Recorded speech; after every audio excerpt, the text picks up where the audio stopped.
Hi guys, welcome to Big Topic. நம்ம தமிழக வெற்றி கழகம் இருக்குல்ல, அந்த கட்சி தமிழ்நாட்டு அரசியலில் சோலோவாக போட்டி போட போகுது, தனிச்சு போட்டி போட போகுது அப்படின்னு நம்ம எல்லாரும் நினச்சிட்டு இருந்தா, இப்போ சடனாக விஜய் அவர்கள் வந்து என்டிஏ கூட கூட்டணி வைக்க போகிறாரு, அதாவது பிஜேபி அதிமுக இவங்க கூட கூட்டணி வைக்க போகிறாரு அப்படின்னு நியூஸ் வெளியே வந்துருச்சு.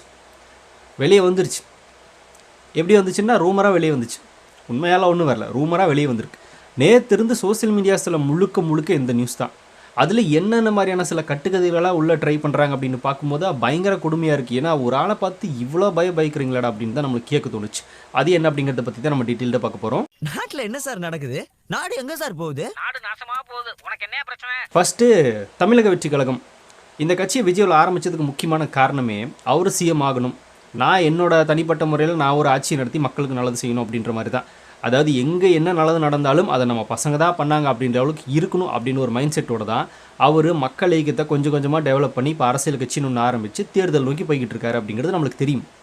ஆனால் அரசியலுக்குள்ளே வந்துட்டா பிரச்சனைகளை ஃபேஸ் பண்ணி தானே ஆகணும். பல பிரச்சனையை ஃபேஸ் பண்ணியாச்சு. எல்லாத்துலேயுமே ஸ்ட்ராங்காக வளைஞ்சு நெளிஞ்சு கொடுக்க போகாமல் ஸ்ட்ரைட்டாக போயிட்டே இருக்கார் நம்ம தளபதி விஜய் அவர்கள்.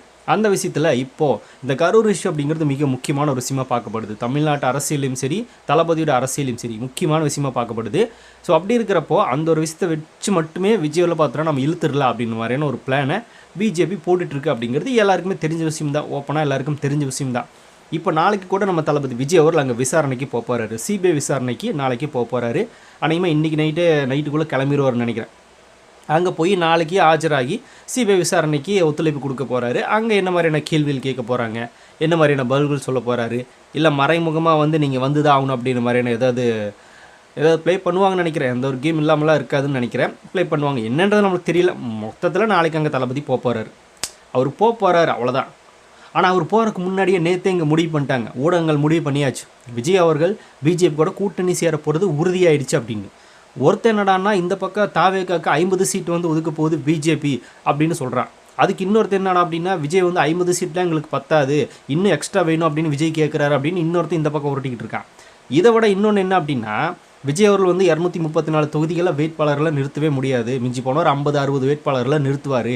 அதையும் கூட திமுக அதிமுகன்னு இவங்கெல்லாம் பேரம் பேசி அவங்கள விலைக்கு வாங்கிடுவாங்க. அதாவது தாவேக்கா தொண்டர்கள் வந்து இப்போ வேட்பாளர்களாக நிற்கிறாங்களே, அவங்க முழுசாக ஒரு 2 கோடி பார்த்துருப்பாங்களான்னா வாழ்க்கையில் பார்த்துருக்க மாட்டாங்க. அந்த 2 கோடி எடுத்து இதர கட்சிகளும் நீட்டுச்சு அப்படின்னா அவங்க விஜய்க்கு எதிராகவே வேலை செய்வாங்க, தோற்றுருவாங்க அப்படின்னு மாதிரி ஒருத்தர் பேசிக்கிட்டு இருக்காரு. இந்த சைடு ஒருத்தர் இப்படி பேசிக்கிட்டு இருக்காரு. இன்னொரு சைடு என்ன அப்படின்னா, இருக்கிறதுலே கொடுமையான விஷயம், நான் கேட்டதுலேயே ரொம்பவே கொடுமையான விஷயம் அதுதாங்க. இப்போ பிஜேபி விஜய்கிட்ட அலைன்ஸ் பேசிக்கிட்டு இருக்காங்க. விஜய் அவர்கள் சம்மதிச்சிட்டார், ஓகே சொல்லிட்டாராமா. அதில் என்னென்னா விஜய் அவர்கள் வச்ச டிமாண்டு, எங்கே பிஜேபிக்கு விஜய் அவர்கள் வைக்கிறாராமா ஒரு டிமாண்டு. என்ன டிமாண்டுன்னா, நான் வந்து ஒரு 2.5 வருஷம் முதலமைச்சராக இருந்துக்கிறேன், நீங்கள் ஒரு 2.5 வருஷம் முதலமைச்சராக இருந்துக்குங்க அப்படின்னு எடப்பாடிக்கிட்ட கண்டிஷன் போடுறாராமா. பிஜேபி அலைன்ஸ் பேசும்போது விஜய் அவர்கள் கண்டிஷன் வைக்கிறாராமாங்க. நம்மளுக்கு இந்த துணை முதலமைச்சர் பதவியெல்லாம் வேணாங்க, எனக்கு ஸ்ட்ரைட்டாக சிஎம் தான்.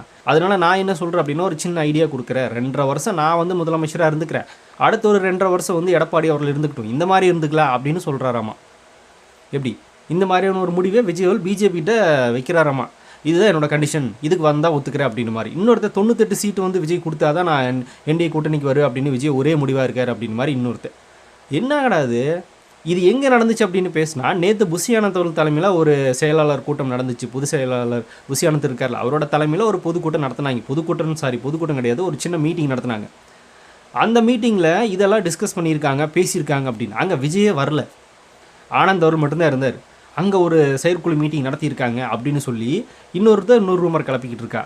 என்னடா அது, தாவேக்கால நடக்காத விஷயங்களெல்லாம் கூட பார்த்தோன்னா இவங்க பேசிக்கிட்டு இருக்காங்க. தாவேக்கா இதெல்லாம் யோசிக்கலையோ அதெல்லாம் பயங்கரமாக யோசிச்சு விஜய்க்கு எதிராக ஒரு நரேட்டிவ் செட் பண்ணுறாங்க.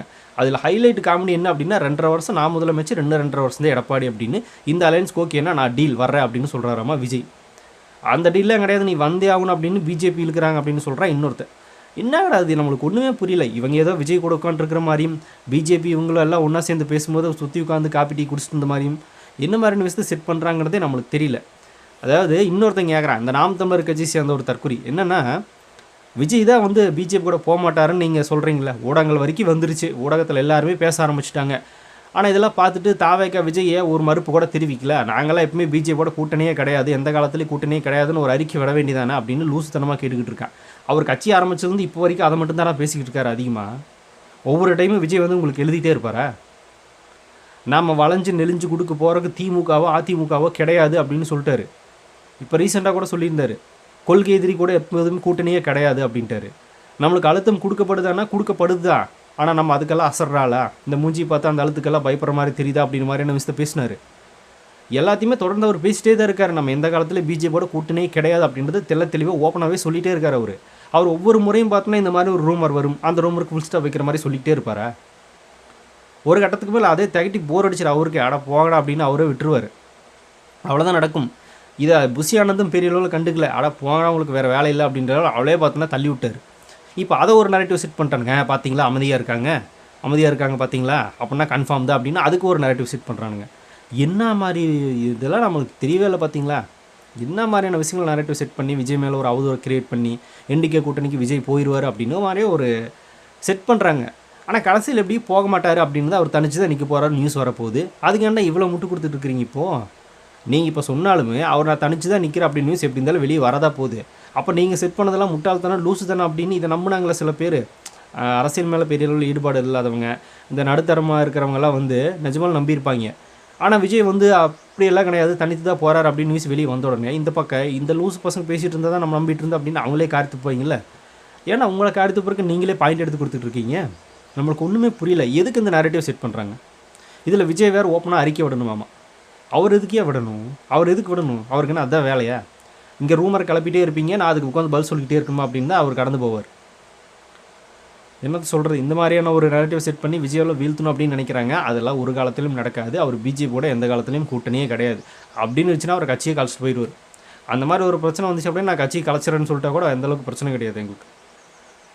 பிஜேபி கூட சரண்டர் ஆயிடுவாராம் அந்த கரூர் பிரச்சனையை வச்சு. அதாவது சாட்சியின் அடிப்படையில் விசாரிக்க கூப்பிட்டுருக்காங்க. இவங்க உடனே குற்றவாளி விஜய் அந்த லிஸ்ட்டில் வச்சு விஜய் தூக்கிடுவாங்க அப்படின்னு மாதிரி பேசிக்கிட்டு இருக்காங்க. அழுத்தம் கொடுக்கப்படுதான்னா எஸ் கொடுக்கப்படுது, இல்லைன்னு சொல்ல. அந்த அழுத்தம் கொடுத்தாலும் நான் அசர மாட்டேன், நான் அதுக்கு அடிபணிய மாட்டேன் நிற்கிறாரு விஜய் அவர்கள். இந்த பக்கம் அவர் பரவாயில்லப்பா, புதுசாக வந்திருக்கிற ஒரு நபர் இந்த மாதிரி பிரச்சனைகளை ஃபேஸ் பண்ணுறாரு. ஆளும் கட்சி, மத்திய சென்ட்ரலில் இருக்கிற ஒரு கட்சி அதுவே அழுத்தம் தருது, ஆனாலும் புதுசாக வந்திருக்கிற ஒருத்தர் அடிபணிய மாட்டேங்கிறாரு பாருங்க அப்படின்னு ஒரு 4 வார்த்தை நல்ல வார்த்தை பேசுகிறானுங்களான்னா பேச மாட்றாங்க. பரவாயில்ல, புதுசாக வந்தவரே இவ்வளோ தைரியமாக இருக்காரு பாருங்க, அடிபணிய மாட்டேங்கிறாரு பாருங்க. அவர் நினச்சிருந்தா ஜனநாயகம் திரைப்படம் ரிலீஸ் ஆகிறதுக்காகவே அவர் சரண்டர் ஆகிருக்கலாம், அதை கூட பண்ணல பாருங்களேன். அவர் நினச்சிருந்தா அங்கங்கே போராட்டத்தை முன்னெடுத்து தமிழ்நாடு முழுக்க ஜனநாயகம் திரைப்படத்தை ரிலீஸ் பண்ண சொல்லி அவரோட ரசிகளை வச்சு ஒரு ஆர்ப்பாட்ட போராட்டத்தெல்லாம் நடத்தி சட்ட ஒழுங்கு சீர்கேடோ அவர் பண்ணியிருக்கலாம். பரவாயில்ல, அந்த மாதிரிலாம் அவர் பண்ணவே இல்லை. ஒரு படத்துக்காக பார்த்தோன்னா நான் என் ரசிகர்களை யூஸ் பண்ண மாட்டேன், ஒரு படத்துக்காக நான் என்னோட அரசியலை விட்டு கொடுக்க மாட்டேன், சரண்டர் ஆக மாட்டேன் அப்படின்னு நிற்கிறாரு புதுசாக வந்த ஒரு நபர் அப்படின்னு எவனாவது பேசுகிறாங்கன்னா பேச மாட்டேங்கிறாங்க. ஊழலில் மாட்டி அதுக்கப்புறமா டெல்லி போய் காலில் விழுறானுங்க. அவங்களெல்லாம் பார்த்தோன்னா பெரிய அளவில் தூக்கி வச்சு பேசுவாங்க.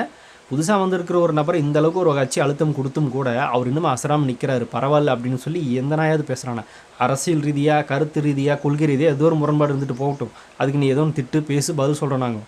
ஆனால் இந்த லெவலில் ஒருத்தர் இன்னும் பார்த்தோன்னா அடங்கி போகாமல் நான் இப்படி தான் இருப்பேன், தனிச்சு தான் நிற்பேன் அப்படின்னு நிற்கிறாருல, அந்த தைரியத்தை பற்றி எவனுமே பேச மாட்டானுங்க.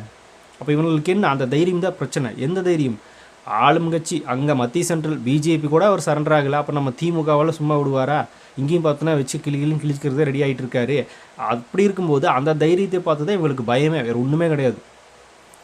சரி, அவர் தைரியமாக இருக்கார் அப்படின்றத பற்றி நம்ம தெரிஞ்சுக்கிட்டோம். ஆனால் வெளியே அது தெரியக்கூடாது. அவர் பயந்துட்டார், அவர் பம்மிட்டார், என்டிஏ கூட்டணிக்குள்ளே போகிறாரு, கட்சி கொண்டு அடமானம் வச்சுட்டாரு, ரசிகர்களை ஏமாற்றிட்டாரு, யூஸ் பண்ணிட்டார் அப்படின்னு ஒரு நரேட்டிவ் செட் பண்ணணும் அப்படின்றக்காக இந்த என்டிஏ கூட்டணியில் விஜய் சேர போகிறார் அப்படின்னு மாதிரி பல விஷயங்களை கட்டழிச்சு விட்டாங்க. இதுதான் நடந்துக்கிட்டு இருக்கு இப்போ. ஆனால் எப்படி இருந்தாலும் நான் தனித்து தான் போட்டியிட போகிறேன், நியூஸ் வரதான் போகுது, விஜயால் பேச தான் போகிறாரு. அப்போ இந்த மூஞ்சியில் கூட எங்கே வச்சு பண்ணுங்க இவனுங்க? அப்போ நம்பினாங்களா சில பேர், அவங்களே பார்த்தோன்னா காரித்து போயிடுவாங்க. இவனுங்க வேணும்னே விஜய் மேலே பழி போடுறானுங்க, அட்டாக் பண்ணுறதுக்குண்டான வேலைகள் பண்ணுறாங்க அப்படின்னு அவங்களே புரிஞ்சுப்பாங்க. கொஞ்சம் நஞ்சு கிடைக்க வேண்டிய வாக்குகள் இவனுங்களே கெடுத்துக்கிறானுங்க. அந்த லெவலில் தான் போயிட்டுருக்கு இந்த நரேட்டிவ். யார் இந்த நாம் டம்மி கட்சி, இந்த பக்கம் இந்த ஊப்பிகள், இவங்க எல்லாருமே இதைத்தான் பண்ணிகிட்டு இருக்காங்களே தவிர பெருசாக ஒன்றுமே கிடையாது.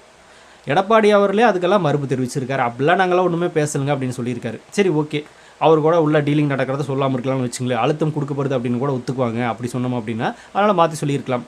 இப்போ பிஜேபியில் ஒரு நிர்வாகி, பிஜேபியோட நிர்வாகி ஒருத்தர் விஜயை கூட்டணிக்கு வாங்கன்னு கூப்பிட்டாரு.